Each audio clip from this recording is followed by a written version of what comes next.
LDF ജാഥകൾ പാളിയെന്ന CPI സംസ്ഥാന എക്സിക്യൂട്ടീവിൽ വിമർശനം. 3 മേഖലാ ജാഥകളും വേണ്ടത്ര ശ്രദ്ധിക്കപ്പെട്ടില്ല. സംസ്ഥാന ജാഥ നടത്തിയാൽ മതിയായിരുന്നുവെന്നും CPIയിൽ ചർച്ച. First on Manorama news. നമസ്കാരം. ജാഥ പാളിപ്പോയല്ലോ എന്ന് CPI, മൈക്ക് എന്നെ കൂവിത്തോൽപ്പിക്കുന്നുവെന്ന പിണറായി വിജയൻ, മാധ്യമങ്ങൾ ഞങ്ങളെ കണ്ടില്ലെന്ന് നടിക്കുന്നതായി ഗോവിന്ദൻ, ഇതിനിടെ സൈബർ സംഘങ്ങൾ എരികപ്പുല്ലുകൊണ്ട് പരസ്പരം കുത്തിച്ചാവുന്നു. നുണറാണിമാരായ പെൺമന്ത്രിമാർ ആടിയും പാടിയും അവസാന റീലിലും നിരാശാജനകമായ പ്രകടനങ്ങൾ നടത്തുന്നു. DYFIക്കാർ പൊതിച്ചോറിൻ്റെ മാഹാത്മ്യം നിർത്തി സതീശൻ്റെ നുണകൾ ചേർത്ത് ക്യാമ്പയിൻ നടത്തി നുണ മത്സരം നടത്തുന്നു. ശിവൻകുട്ടി ചാണകഭക്ഷണം വേണ്ടെന്ന് വെച്ച് പൊറോട്ടയും പശുവിറച്ചിയും തിന്നുന്നു. തോൽക്കാൻ എനിക്ക് മനസ്സില്ല എന്ന് പറഞ്ഞ് തോൽക്ക് പുതുപ്പള്ളി വിട്ടോടുന്നു. കമ്മ്യൂണിസ്റ്റ് ആരോഗ്യം വീണ്ടെടുത്ത PK ശശി കോൺഗ്രസിലേക്ക് പോകുമെന്ന് അഭ്യൂഹങ്ങൾ പരക്കുന്നു. ഇതിനിടയിലാണ് LDFിൻ്റെ മേഖലാ ജാഥകൾ പാളിപ്പോയ കഥനകഥയുമായി CPI വരുന്നത്. അങ്ങനെയൊന്നും ആയിരുന്നില്ലല്ലോ ഇതുവരെ പറഞ്ഞത്. ഗോവിന്ദൻ ആകാശത്തു നിന്ന് വരെ പുഷ്പവൃഷ്ടി കിട്ടുന്നു. പിണറായിയെ കണ്ട് ജനസാഗരവും അറബിക്കടലും ഇളകുന്നു. ജോസ് മോൻ്റെ മുഖകാന്തിയിൽ മയങ്ങി നസ്രാണികൾ വിശ്വാസ പ്രമാണങ്ങൾ ഉരുവിടുന്നു. ഈ സർക്കാർ ഇനിയും വരണമെന്ന് പറഞ്ഞ് പാവങ്ങൾ ചില്ലിക്കാശുകൾ വരെ ഗോവിന്ദന് സംഭാവന നൽകുന്നു. ചിരിച്ചുകൊണ്ട് കൈവീശി വരുന്ന ഗോവിന്ദനെ കണ്ട് വീഥികളാകെ രോമാഞ്ചം കൊള്ളുന്നു. ഞാൻ പറയുന്നതെല്ലാം ലോകം പത്തരമാറ്റ് പോലെ സ്വീകരിക്കുമെന്നറിഞ്ഞ KK ശൈലജ തള്ളി തളരുകയാണ്. മൂന്നാം സർക്കാരിൻ്റെ സത്യപ്രതിജ്ഞയുടെ നാളും തീയതിയും നോക്കി വെച്ചാൽ മതിയെന്നായിരുന്നു നേതാക്കൾ പറഞ്ഞതെല്ലാം. മോഹൻലാൽ വരുമോ ഇല്ലയോ എന്ന് പറയുന്ന ജഗതിയെ ഓർത്തുപോയി. അവസാനം മോഹൻലാൽ വന്നില്ല, പച്ചക്കുളം വാസു വന്നു, മുട്ട കൊണ്ട് ഏറും കൊണ്ടു. ഇതായിരിക്കും CPMന് സംഭവിക്കാൻ പോകുന്നത്. DYFIയുടെ ആത്മവിശ്വാസമാണ് നമ്മൾ കാണേണ്ടത്. അവർ സതീശനെ നുണയനാക്കി വലിയ ക്യാമ്പയിൻ നടത്തുകയാണ് നാടാകെ. കാണാപ്പാടം പഠിപ്പിച്ചു കൊണ്ടുവന്ന DYFIയുടെ ചെല്ലക്കിളികളെ കൊണ്ട് സതീശന് മാർക്കിടിവിക്കുന്നു.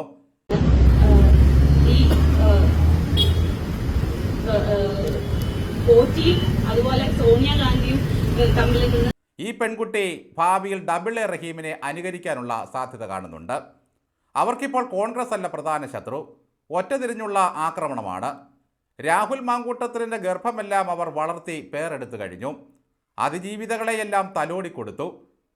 ഊർജ്ജസ്വലമായി തങ്ങളുടെ കർമ്മങ്ങളെല്ലാം നിർവഹിച്ച DYFIയെ ജനം മാറോട് ചേർത്ത് പുൽകുകയാണ്. ഇനി അതിൻ്റെ നേതാക്കൾ ജയിച്ചു കയറി ഒരു വരവുണ്ട്. വസീഫും സനോജും ഇറങ്ങി നിന്നുകൊടുത്താൽ മാത്രം മതി, ജനം ഇരു കൈകളും നീട്ടി സ്വീകരിക്കും. ഷോമാൻ ആർഷോയും ചുപ്രപതാകയേന്ത്യ ശിവപ്രസാദും വോട്ടെണ്ണുന്നതിൻ്റെ തലേന്ന് തന്നെ ജയിക്കും. ചിന്തയ്ക്ക് ജനം വോട്ടു മാത്രമല്ല പൊതിച്ചോറും കൊടുക്കും. അയ്യപ്പൻ്റെ ബ്രോക്കറായിരുന്ന സ്വരാജിനെ ജനം ഓടിച്ചിട്ട് ജയിപ്പിക്കും. DYFIയുടെ ക്യാമ്പയിനുകൾ ഏതാണ് മോശം? സതീശൻ പറഞ്ഞ നുണകൾ അവർ തെരുവുകളിൽ സംവാദ രൂപത്തിൽ അവതരിപ്പിക്കുകയാണ്. 10 വർഷം ഭരിച്ചിട്ടും കെട്ടിപ്പൊക്കി കമ്മീഷൻ എടുത്ത ചില കെട്ടിടങ്ങൾ മാത്രമാണ് മിച്ചം. വികസനങ്ങൾ കാണിച്ച് വോട്ട് ചോദിക്കാനില്ല. DYFI കുരുന്നുകൾക്ക് രാഷ്ട്രീയം എന്താണെന്ന് അറിയുകയേയില്ല. ആരോടാണ് അവരുടെ പോരാട്ടം അതും അറിയില്ല. ഈ ലോകം മുഴുവൻ DYFIയെ പരിഹസിക്കുകയാണെന്ന് ഇവന്മാർ മാത്രം അറിയാതെ പോകുന്നു. കമ്മികളല്ലാതെ ഒരു മനുഷ്യനും തൻ്റെ മുഖം കാണുന്നത് പോലും ഇഷ്ടമല്ലെന്ന് മുഖ്യമന്ത്രിക്ക് അറിയില്ല. താനൊരു അഖില ലോക പരാജയനായ പാർട്ടി സെക്രട്ടറിയാണെന്ന് ഗോവിന്ദനും അറിയില്ല. DYFI ഒരാളെ ഒറ്റതിരിഞ്ഞ് ആക്രമിക്കണമെങ്കിൽ അതിൻ്റെ അർത്ഥം അയാൾ ശക്തനായ ഒരു പോരാളിയാണെന്നാണ്. അയാളെ അവർ ഭയപ്പെടുന്നു. ഒരു DYFIക്കാരി പറയുന്നത് ശിവൻകുട്ടി സാറിനെ അവൻ ഇവൻ എന്ന് വിളിച്ചു സതീശൻ എന്നാണ്. മന്ത്രി ഈ ശിവൻകുട്ടിയെ അവൻ ഇവൻ എന്നൊക്കെ വിളിക്കുന്ന ഒരു ഇതുണ്ടായിട്ടുണ്ട്. ഇതേ ശിവൻകുട്ടി മുണ്ടുപൊക്കി നിയമസഭയിൽ താണ്ഡവമാടിയതൊന്നും ആ കുട്ടിക്ക് ഓർമ്മയില്ല. പിണറായി വിജയൻ്റെ വായിൽ നിന്നും വരുന്ന വാക്കുകളൊക്കെ എത്ര മ്ലേച്ഛമാണെന്നും ഈ കുട്ടി കേട്ടിട്ടില്ല. സവർക്കറുടെ ചിത്രത്തിന് മുമ്പിൽ സതീശൻ കുനിഞ്ഞു നിന്ന് തിരി തെളിച്ചത്രേ. വിവേകാനന്ദനെക്കുറിച്ചുള്ള ഒരു പുസ്തകം VS തിരുവനന്തപുരത്ത് പ്രകാശനം ചെയ്തതായും അതേ പുസ്തകം MP വീരേന്ദ്രകുമാറിൻ്റെ നിർദ്ദേശമനുസരിച്ച് താനും പ്രകാശനം ചെയ്തു എന്ന് സതീശൻ തന്നെ വ്യക്തമാക്കിയതാണ്. പക്ഷേ അതങ്ങനെ വിട്ടുകളഞ്ഞാൽ കാര്യങ്ങൾ തീർന്നു. PM ശ്രീയിൽ പാതിരാത്രിയിൽ പോയി ഒപ്പിട്ട കാര്യം ശിവൻകുട്ടി മാമന് പോലും അറിയില്ലെന്ന് ഈ പെൺകുട്ടികൾക്കറിയില്ല. RSSനായി എന്തും സാധിച്ചു കൊടുക്കുന്ന പിണറായി വിജയനെ പറ്റിയും അവർക്ക് പരാതിയില്ല. ഈ ലോകം മുഴുവൻ പുച്ഛത്തോടെയാണ് ഈ യുവജന പ്രസ്ഥാനത്തെ കാണുന്നത് എന്ന് ഇവർക്കൊട്ടുമേ അറിയില്ല. കടുകട്ടി വിപ്ലവവും 6 വരി കവിതയും കടവാ നിറയെ പരിഹാസവും ഉണ്ടെങ്കിൽ തങ്ങൾ ഊർജ്ജസ്വലന്മാരായ പോരാളികളാണെന്നാണ് ഈ പാവങ്ങൾ ധരിച്ചു വെച്ചിരിക്കുന്നത്. രക്തസാക്ഷികളുടെ ഫണ്ട് നേതാക്കൾ കട്ടതൊന്നും ഈ കുട്ടി സഖാക്കൾക്ക് പ്രശ്നമല്ല. അവരെ അതൊന്നും ബാധിക്കില്ല. ശബരിമല കൊള്ളയടിച്ചാലും അവർക്കൊന്നുമില്ല. രോഗികൾ കത്രികയും ചുമ്മി നടന്ന് നരകിക്കുന്നതിലും ആശങ്കയില്ല. പാർട്ടി ശീർഷാസനത്തിലേക്ക് പോകുന്നതിൽ തെല്ലും നിരാശയില്ല. കമ്മ്യൂണിസ്റ്റുകാരൻ ചെയ്യരുതാത്ത പ്രവൃത്തികളിലൂടെ കമ്മികളുടെ രാജാവായി വാഴുന്ന ധൂർത്ത രാഷ്ട്രീയത്തിൻ്റെ നേരവകാശി പിണറായി വിജയൻ അവർക്ക് കൺകണ്ട ദൈവമാണ്. ആ കുടുംബമാണ് ഈ ഡിവൈഎഫ്ഐക്കാർക്ക് കുലദൈവം. പിണറായിയുടെ സൽസ്വഭാവിയായ മകനെ ഈ ഡിവൈഎഫ്ഐക്കാർ ആരെങ്കിലും എവിടെയെങ്കിലും കണ്ടിട്ടുണ്ടോ? നവോത്ഥാന മതിൽ പിടിക്കാനല്ലാതെ തായ്ക്കണ്ട് വീണ പുറത്തിറങ്ങിയിട്ടുണ്ടോ? ക്ഷോഭിക്കുന്ന പഴയ ഡിവൈഎഫ്ഐക്കാരൻ പി രാജീവിൻ്റെ മകളെ കൂടി എന്തായി ഡിവൈഎഫ്ഐക്കാർ ക്യാമ്പയിനിൽ കൊണ്ടുവരാതിരുന്നത്? ദേശീയ സെക്രട്ടറിയായ അടുക്കള ബേബിയുടെ മകനെ എവിടെയെങ്കിലും ഈ ഡിവൈഎഫ്ഐക്കാർ കണ്ടിട്ടുണ്ടോ? സാക്ഷാൽ ഗോവിന്ദൻ്റെ മകന് എവിടെയാണ് പണി? സിനിമയും റിയൽ എസ്റ്റേറ്റുമാണ്. കണ്ടവൻ നയിച്ചുണ്ടാക്കുന്ന കാശുകൊണ്ട് വീട്ടിൽ ചോറ് വയ്ക്കുമ്പോൾ അതിൽ നിന്നും 2 പൊതി ഒതുക്കത്തിൽ തട്ടിയെടുത്ത് ആർക്കും വേണ്ടാത്ത ദേശാഭിമാനിയിട്ട് പൊതിഞ്ഞ് ഡിവൈഎഫ്ഐയുടെ ലേബലൊട്ടിച്ച് വിതരണം ചെയ്തതുകൊണ്ട് ഒരു മഹത്തായ പ്രസ്ഥാനം ഉണ്ടാകില്ല. സാധാരണ മനുഷ്യൻ്റെ ജീവിത പ്രശ്നങ്ങളും അവൻ്റെ മനസ്സും അറിയാൻ കഴിയണം. അവരുടെ പാർട്ടിക്കാരല്ലാത്തവരെല്ലാം അവർക്ക് ശത്രുക്കളാണ്. അവരുടെ മുഖം കണ്ടാൽ വെട്ടിത്തിരിഞ്ഞു കളയും. എന്തുകൊണ്ടാണ് കത്രിക വയറ്റിൽ കുടുങ്ങിയ സ്ത്രീകൾക്ക് വേണ്ടി ഡിവൈഎഫ്ഐക്കാർ ആശുപത്രിയിലേക്ക് ഒരു പ്രകടനം നടത്താതിരുന്നത്? ഒരു സ്ത്രീ മെഡിക്കൽ കോളേജിലെ ICUവിൽ ബോധം കെട്ട് കിടക്കുമ്പോൾ അവരെ പീഡിപ്പിച്ച ഒരു CITUക്കാരൻ ജീവനക്കാരനെതിരെ എന്താ നിങ്ങൾ സമരം നടത്താതിരുന്നത്? വിവരമറിയും.